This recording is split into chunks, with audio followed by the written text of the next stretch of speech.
Hi everyone, my name is Kaya. I'm so glad you joined me today.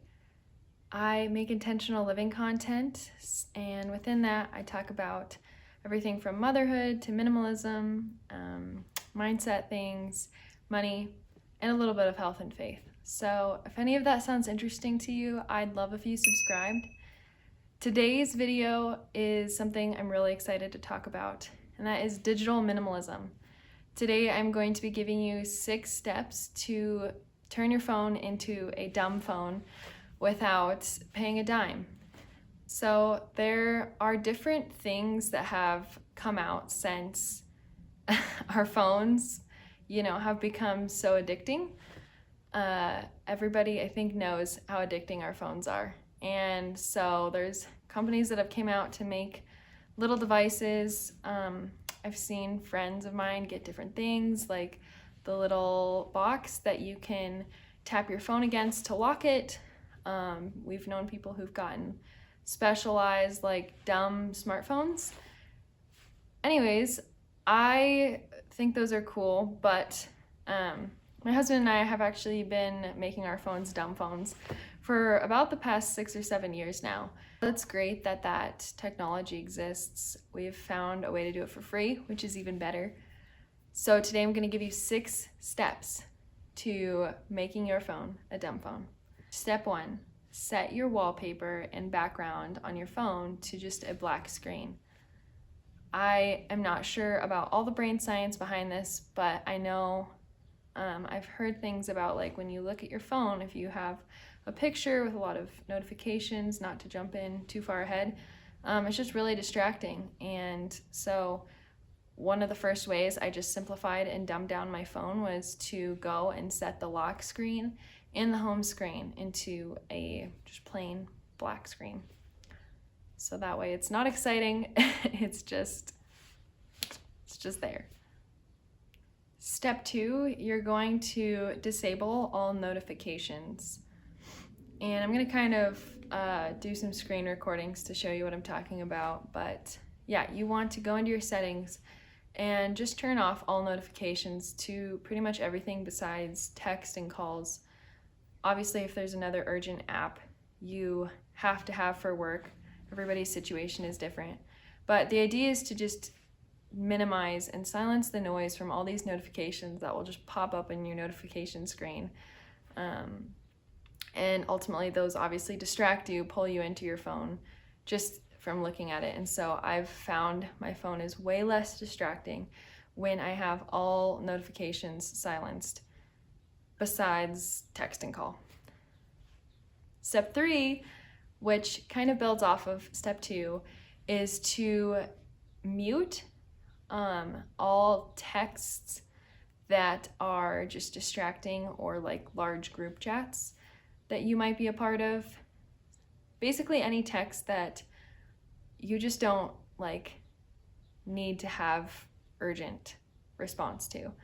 So I don't do this actually for a lot of texts, but there's some group chats I'm a part of that I will just silence them so I don't keep hearing my phone buzz and wonder who's texting me. I just silence those, and then when I'm actually ready to like read and respond to text, I go into my messages app and am able to still look through all the text messages. All right, so these last 3 steps I feel like are the most important, so make sure to stick around for the rest of them. So step 4 is to delete all apps that are just non-essential. So everything from social media to games, just anything extra that you could get sucked into doom scrolling or just numbing out on, basically. So I don't have social media actually besides making YouTube content, and I have a Facebook account for selling things on Marketplace, but I don't use that as a social media necessarily as far as staying connected. So anyways, but when I do need to check those things, or like even email, I don't keep email on my phone. Whenever I need to check those things, I do have a laptop that I check them on, and so if you don't have a laptop, that might kind of present a problem.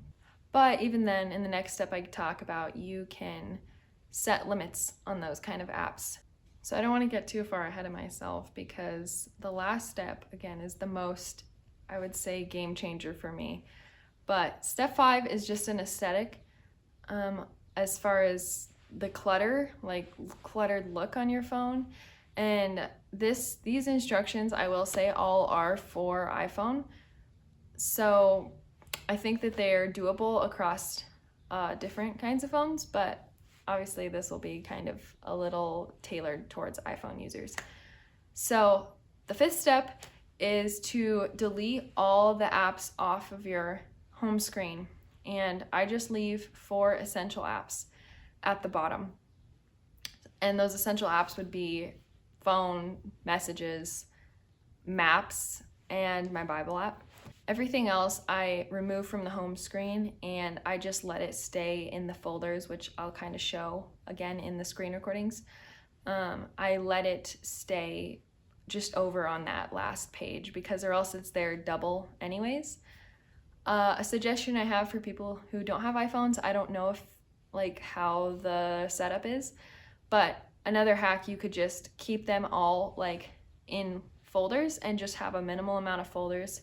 Again, you should already not have a bunch of apps on your phone at this point if you've deleted all the non-essential, just entertainment, mind-numbing, streaming, all those kind of things. If you've deleted those off your phone, then it should already be pretty easy to organize them into 1 or 2 folders that still don't make your home screen look super cluttered and distracting.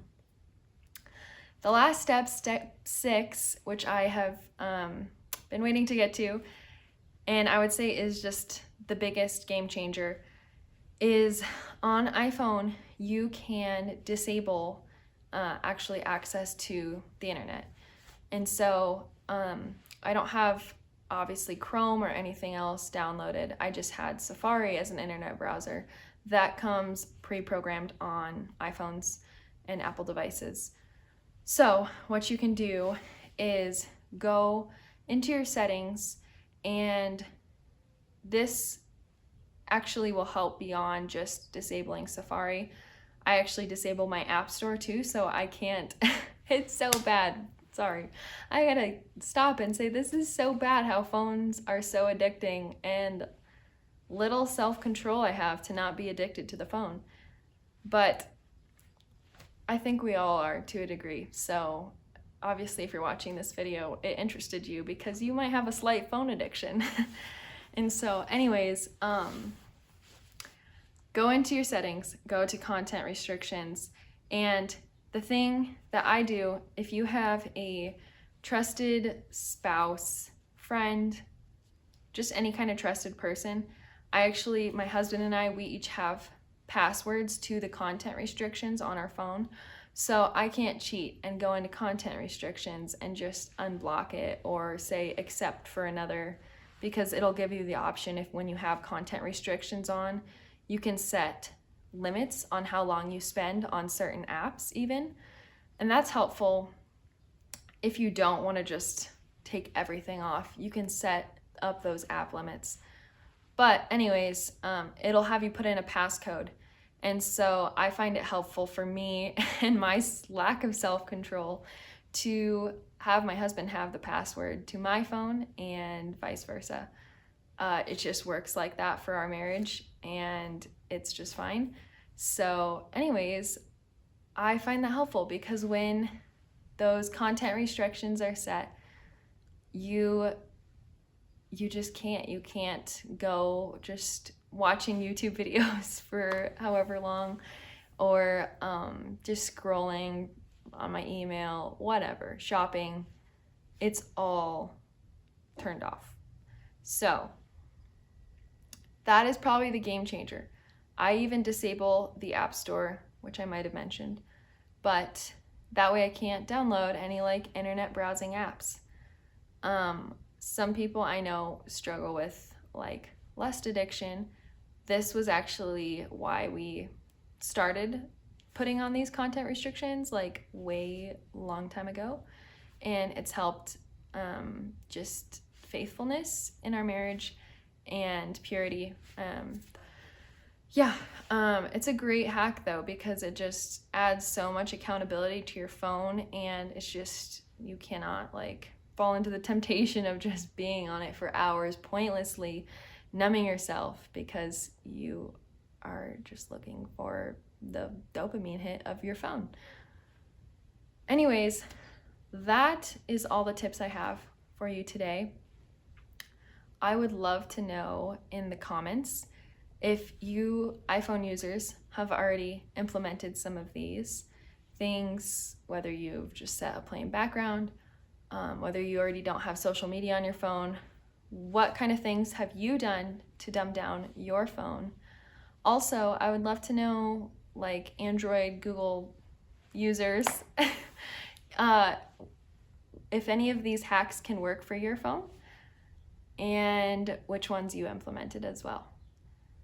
I'm so glad you joined me today. I hope it's a great week of being on your phone less, being less addicted to your phone, and more free to live life intentionally and on purpose. Again, I would love if this video is helpful to you if you left a thumbs up, just to help me get found in the algorithms, and also if you subscribe to my channel. I'll be making more content about intentional living, all of these kind of things. So thanks for stopping in again. I hope you have a great week. Bye.